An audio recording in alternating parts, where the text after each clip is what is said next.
Number 906, flexibility in Indonesia and interconnection and storage.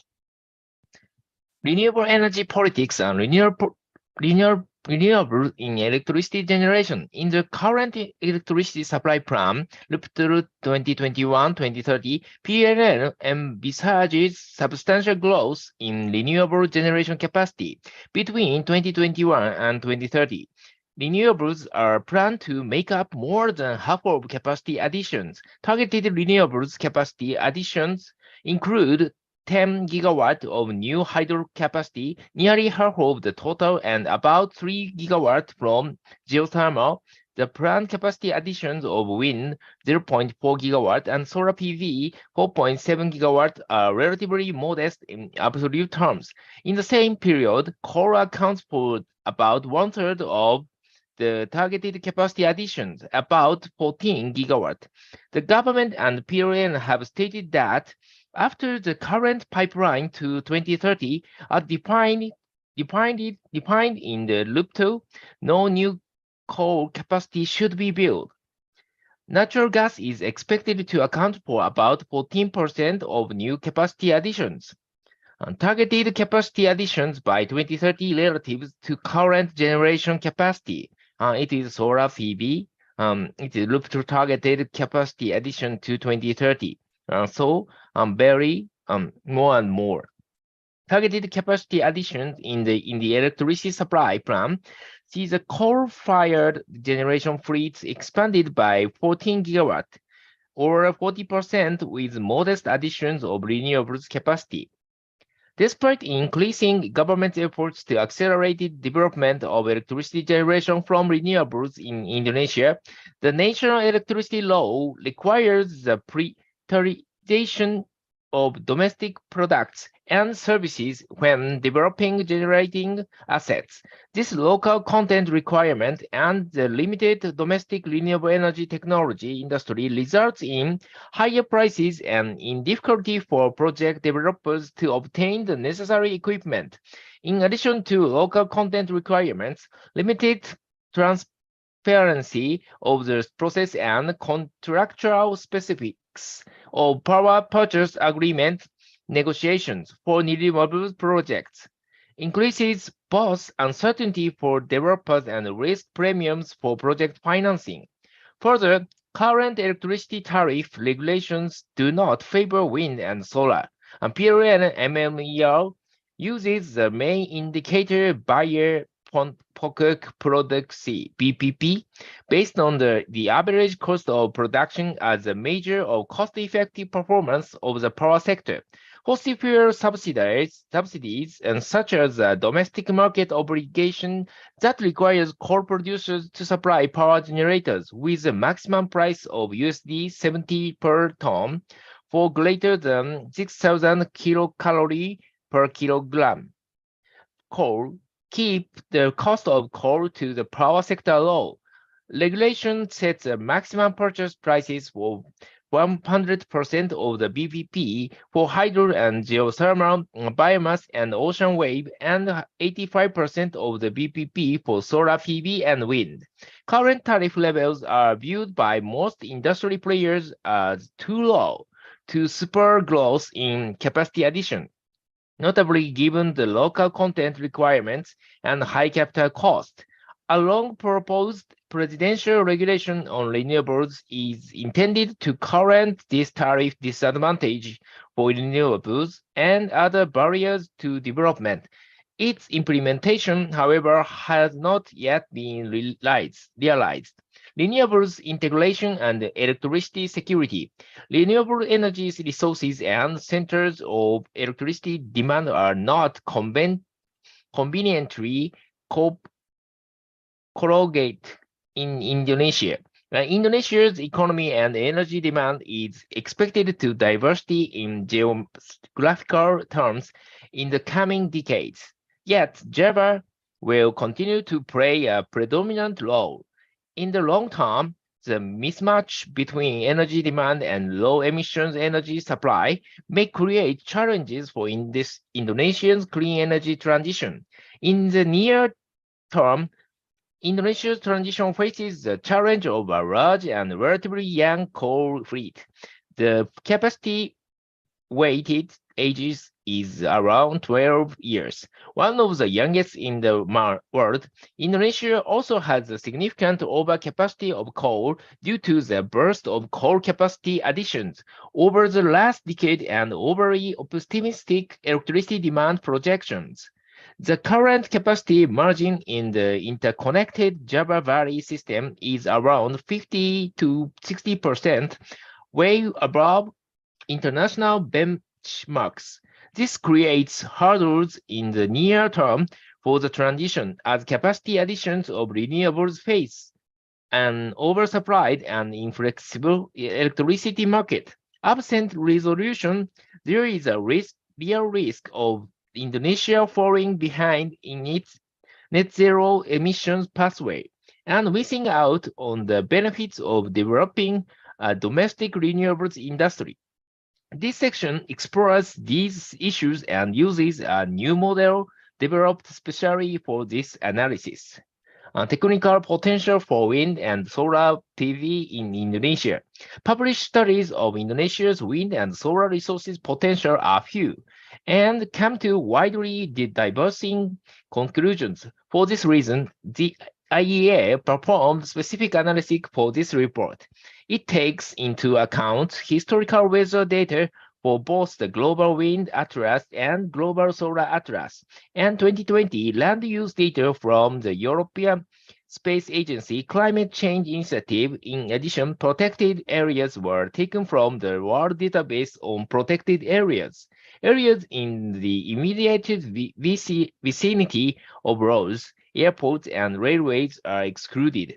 For wind, the model uses an average wind speed cutoff of 4.5 meters per second. The model assumes that mixed land use is possible for onshore wind, given the low land footprint of the turbine base.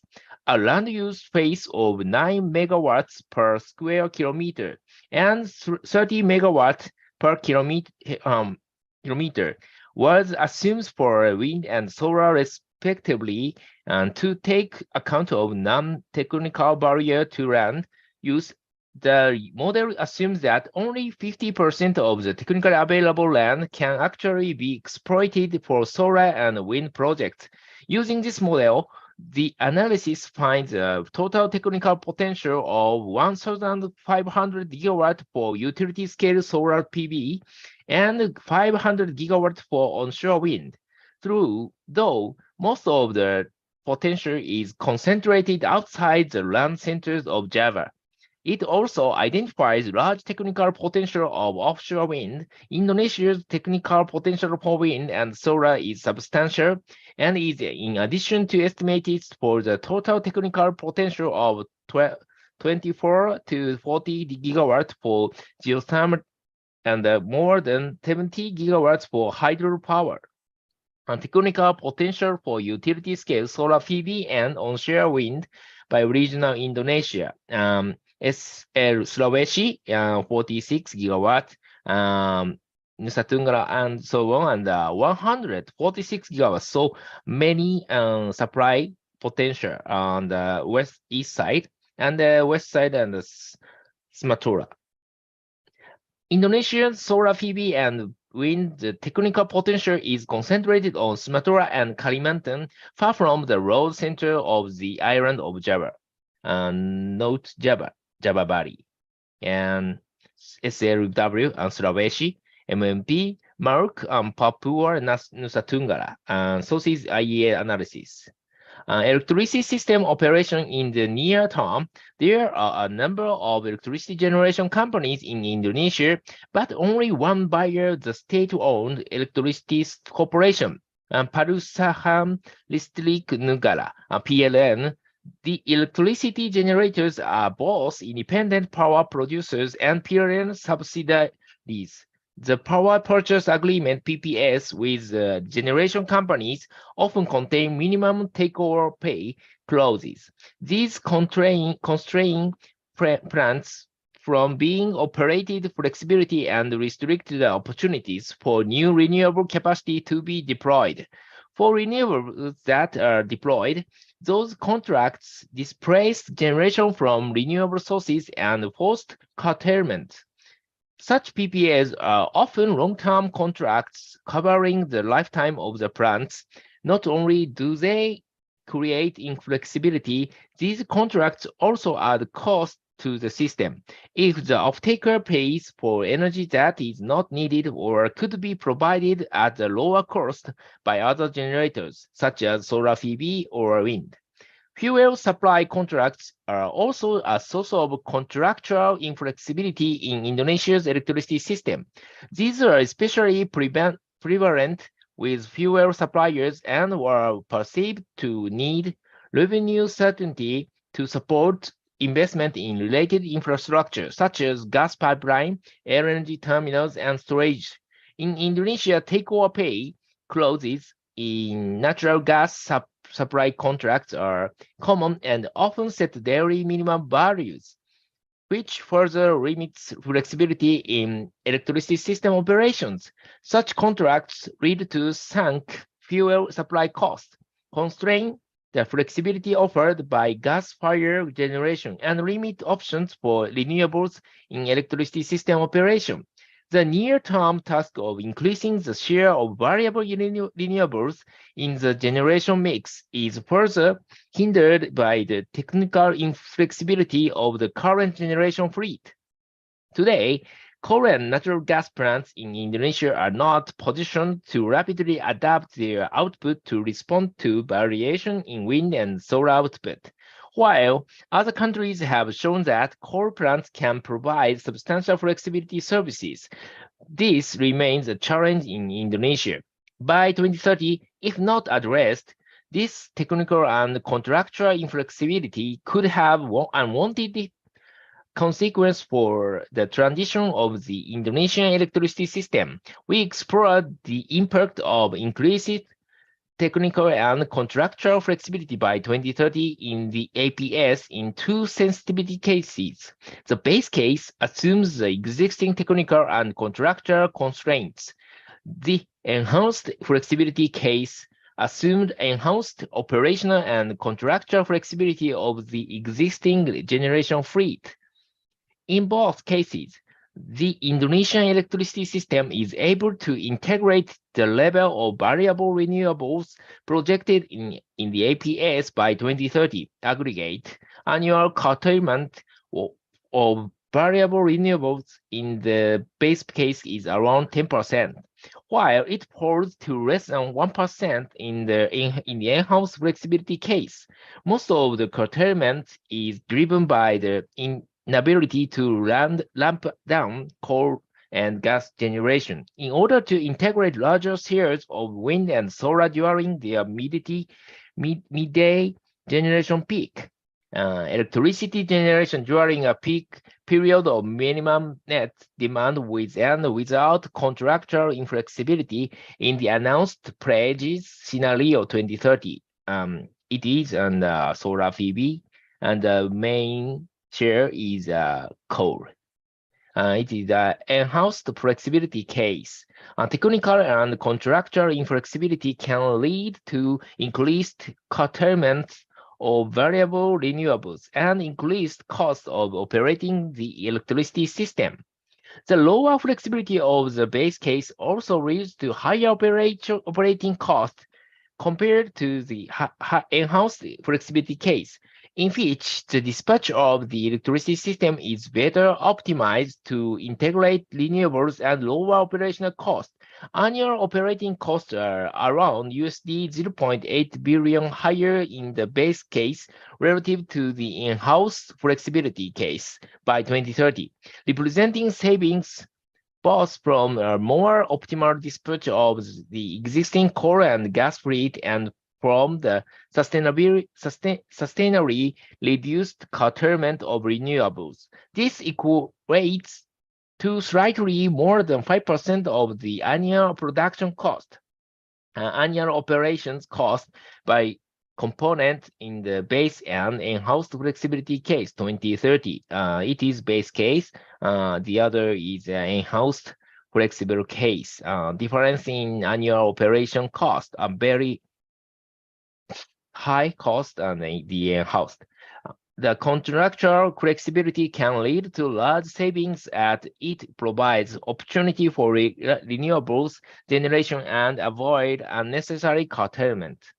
Modeling Indonesia's regional electricity system. In order to understand how the electricity system of Indonesia may operate in the coming years of the pathway to net zero emissions by 2060, a new hourly model has been developed. Indonesia is modeled as 5 separate regions as defined in the electricity supply business plan. The regions are Java Bali, Sumatera, SUM, Kalimantan, KLM, Sulawesi, SLW, and the rest of Indonesia, represented by the combined regions of Maluku, Papua Nusa Tenggara, MPN.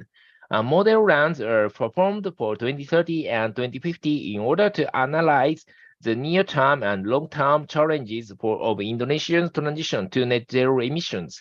Annual national electricity demand and peak loads were broken down using regional data for household disposable income per capita. Industrial and service sector value added and vehicle stocks. Hourly profiles of electricity demand were developed using Indonesian data on regional load profiles and IEA models of load profiles by end use. In 2030, more than 70% of total national electricity demand is projected to be located in Java Valley, very big, while this level is about two-thirds of in 2050. Annual total electricity load and peak load by region in the announced pledge scenario 2030 and 2050. In 2030, more than 70% of total national electricity demand is projected to be located in Java Valley, while this level is about two-thirds in 2050. And the model allocates the electricity generation capacities deployed in the APS to the regions based on historical data of existing capacities. The planned project pipeline data from the analysis of Indonesia's technical potential for renewables and the projections of regional demand and peak load. In 2050, almost 40% of the utility-scale solar PV capacity is located in Java Valley, 27% in Sumatra, 29% in Kalimantan, 3% in Sulawesi, and the remainder in the rest of Indonesia. Within each region, various generation technologies are represented, taking account of both their technical and economic properties. These include outage rates, ramp rates, minimum stable generation level, and minimum up and down times, plant efficiencies, fuel types and costs, variable operation and maintenance costs, startup and shutdown costs. Variable flexible measures have also been modeled, including several kinds of storage, demand-side response, and regional transmission interconnections in order to determine the optimal mix of regional interconnectors and storage. A capacity expansion model was employed for both 2030 and 2050 to determine how much storage and transmission capacity should be built in these years. Electricity system operation in the long term. In the period of 2050 and beyond, the key challenge shifts from the integration of a growing share of variable renewables with the existing generation fleet to the integration of renewables across the islands of Indonesia. This arises as the renewables potentials on Java are exhausted, while its demand for low-emission electricity continues to rise. A number of strategies are deployed to address the mismatch of renewable energy resources and demand centers. First, low-emission sources of generation that can be deployed on Java continues to be developed. These include nuclear, bioenergy, coal farming, and of hydrogen and ammonia in the existing gas and coal fleet, and equipping fossil fuel plants with CCUS.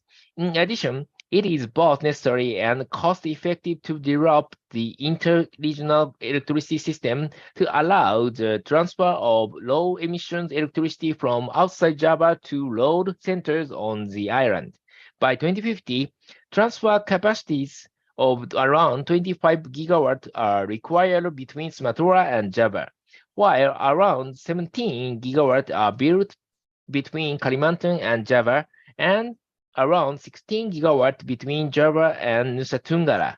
These interconnections assist with balancing variable renewables, as well as with the transfer of bulk electricity between sources of low emissions supply and demand centers.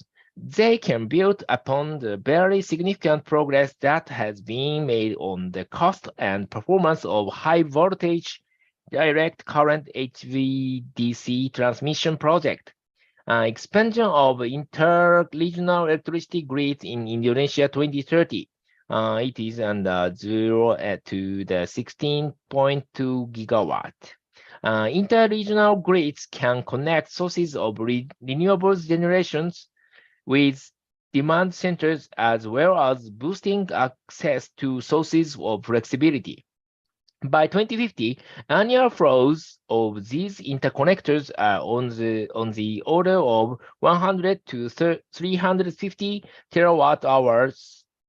Java is importing around nearly half of its annual electricity demand by 2050, while net exports from Sumatra and Kalimantan amount 50 to 85% of their own demand. This need for electricity transfers from outside Java creates a large challenge around the integrated planning of the electricity system in the long term, encompassing supply, transmission, and demand across regions. Net electricity trade by region in Indonesia in the announced pledged scenario 2030 and 2050. It is an importer, and JBB is a main importer, and other island and exporter. Inter-regional grids link sources of clean supply to demand centers, as well as interconnecting sources of flexibility. HVDC technology for inter-regional electricity transfers. A high-voltage direct current HVDC electric transmission system uses direct current for the transmission of electrical power instead of the more common alternating current. Starting at low voltage and transmission capacities, a technology known as mercury arc valves became available for power transmission in the 1930s. Voltage up to 463 kilovolts and transmission capacity up to 1,850 megawatts were achieved. This technology was superseded by high-power semiconductors in the 1970s that replaced the large and expensive tubes. The new technology advanced rapidly. The development of higher rate insulated gate bipolar transistor was the next technology milestone. Recent developments have made this technology even more economical. Losses are decreasing and key components are getting cheaper. Figure 5.21 shows the evolution of HVDC projects over time by nominal power and transmission line lengths. As technologies have improved and the manufacture of HVDC lines has shifted from the specialized to a commodified industry, costs have come down significantly. Projects with larger and larger nominal power ratings, higher voltages, and longer distances have become viable. This widens the option for Indonesia to cost-effectively develop an integrated region power system. Balancing the electricity system with a high share of renewables, the flexibility needs of the current electricity system in Indonesia are relatively limited.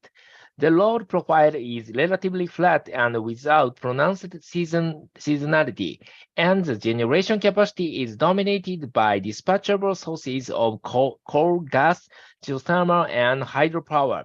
Also, most of its hydro capacity is run of river. Limited flexibility needs are currently met by conventional generators, varying their output up and down and providing capacity adequacy and ancillary services to the system. By 2030, the need for flexibility services increases to accommodate incorporation of variable renewables in the generation mix, as well as increasing electrification of more dynamic loads, notably for air conditioning and EVs. In near terms to 2030, coal as the largest available sources of dispatchable capacity provides one-third of these flexibility needs, highlighting the importance of measures to enhance the operational flexibility of the existing coal fleet. Coal also provides 50% of the capacity adequacy in the system in 2030.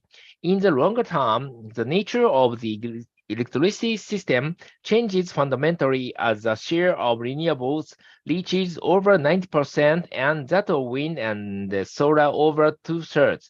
With the retirement of significant share of dispatchable thermal capacity, geothermal plays a critical role in providing ancillary services. Demand response and storage provide around 40% and 15% lumping flexibility and capacity adequacy respectively. And key services provided to the electricity system in Indonesia in the announced pledge scenario 2019 to 2050 and flexibility and stability and the storage and demand response and is very important, more and more important. As the share of variable renewables in the energy mix rises, the role of storage and demand response evolves to provide key services supported by geothermal and biomass. Deployment of storage by region in Indonesia in the announced pledge scenario 2030 and 2050.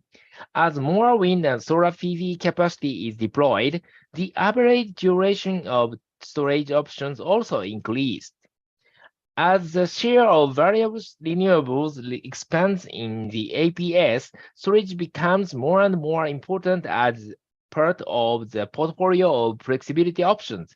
In 2030, total storage is about 1.8 gigawatt access across Indonesia, dominated by pump storage capacity in Java. The rest is battery storage capacity. With typical storage duration of 2.5 hours, storage options assist with meeting peak demand and minimum curtailment at the time of peak renewables generation, typically midday. By 2050, the picture changes substantially with storage capacity of 80 gigawatt and the average battery storage duration of more than 6 hours in most regions. Storage options help to provide both capacity adequacy and lumping services, as well as bulk energy transfer between periods of excess generation and deficit demand.